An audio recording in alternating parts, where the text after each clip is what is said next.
The gun engravers used to use with their lettering a type of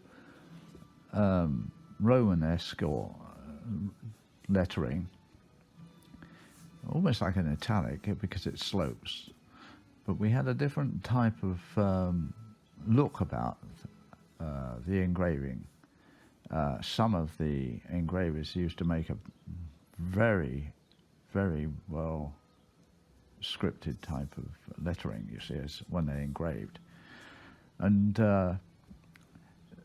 there's just something about them that just looks right compared to, shall we say, the correct way of doing the Roman script. So what we did, of course we spaced the letters out first. So we would more or less, this is James Purdy and Sons, it's the gunmaker I worked with. Right, so there's your J, you see. So what we did, first of all, we would have seen all the uprights here, the wider part of the letter, which would be cut by what we called a scorper, which is a flat-bottomed graver. Okay, it's like this. So we would have done this type of thing. So we would have spaced it out like so, and it made these cuts first. Right, so we describe the lines along the top first, so it gives you the indication where you're going. And as I say, most of the flat, they were just flat at this time. You see, just one cut with this scorper. Of course, this was going to be the narrow one. So now on the R, it would have been a wide. We would cut it like so, so it would be like so. The back of the R, the smaller part there, we would have cut like so. We may have left this a slightly different way. Cut this first here, so you had these types of dark. So you had, for the back of the D, just a small cut, maybe just a slight angle, but a little bit. You can correct that later. The E, we would adjust this here like so, leaving that part. Then we're coming to the per D, which is the Y. So it would have been a little cut like so. Here, maybe left that till later, but we would put the other little stroke here. Okay? That was, now this is the interesting part of this type, because normally with the Roman you would just put a small serif over the top, but we had this cut a line first like this, so it was very streamlined looking. So there was a line here, it was quite long, and these lines could have gone here right across almost, but not touching there, see, going across here. And all these here were very long sort of lines here. And the D would have had this long bit here, you see. And then we cut all this. It's all done in this method. You put all your strokes like this first, you see, so they're all long. We do it, then you go to the base of it again. Of course, you could have curved this one. Then you've got this layer. You would have stopped there. Then this again, you see, would have been long here.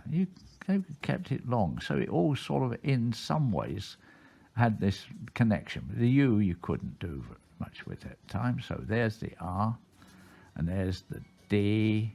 It's quite long again. The E could have been starting around here. And you get this longer stroke here, and the bottom of the Y. It's like that, you see. So it's all long. Then you got your graver and just clicked in here, you see. That's to join that up. You would have put all your little joins in there like so first, and put another little cut in there. You may have, with the other stroke then, because you've got to make this U, the thinner stroke here, you see. So you cut this in here and put the strokes in there, and then you would put the thinner stroke on the Y here. Then you go around and you start to correct here. Just round this off here, just slightly side of your engraver going around, or you could have done that in the first place with the engraver flanging, shall we say, which is scooping out. And then you would have come in here, or maybe gone with one little cut down there from there, and then finished up with another cut here. Or you could have done that type of thing and then put this long stroke in. Different engravers did different styles of art. So now you would cut this in here, rounded this off, just by two. You cut one cut at the top there, one cut in there. You would have put the little cut in here, and then you would have put your engraver cut, which would made the wedge here for the E, and it doesn't always come out. So maybe some of them would put one that would come out like so. You see. And now we're coming to this. So we finished this. We're going in now with the serifs, and we used to just go in with the engraver, move it on its side, and then come forward again. So you're making the little serif. So you're cutting here. Well, larger copper plate engravers would have cut one in that side, which is that shape, and then another one in that shape. But that's what you're making, the serif. And so the serif would have come in here, and so this would all be dark like so, and this would all be rounded, and then your serif. We'll do all the bottom serifs first. This is the way we did it, because it was done in speed. You held the barrels of the gun in your hand when you were doing the ribs and that, so you had to hold them against a block. You didn't have them in a vise or anything like that. So you just held them in your hand, press them against the bench, and you'd work this way. So you're cutting in with this, as I mentioned, this little serif, like so, you see. So you're getting this, and you're doing all this here. Not to miss this one out, you may have just done this at the time, so you got your little E. Now you're going to come back onto the top and do exactly the same as you did on the base there. See, so now you're coming in, like so, and here. And as I mentioned, that could be longer. You see, it gives it that more streamlined look, and they may have even come right over here. You see, almost touching.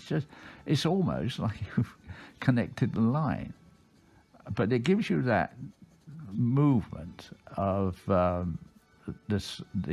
lettering. You see, so you cut this in, little cut there, and then you form in your cuts here. That, as I mentioned, could have been gone here. And that's the shapes you would have got.